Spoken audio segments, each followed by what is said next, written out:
How to download Google Drive for desktop. Hello guys, in today's video I'm going to show you how to get Google Drive for desktop easy and fast. So all what you have to do is go to googledrive.com, of course, and log into your account. Now this is the home page, as you can see right here. Now all what you have to do is go here and click on this option, and here you will find get drive for desktop.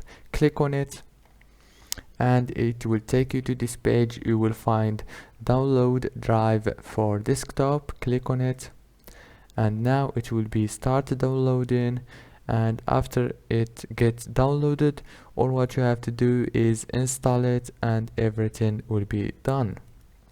Don't forget to like and subscribe. Thank you so much for watching.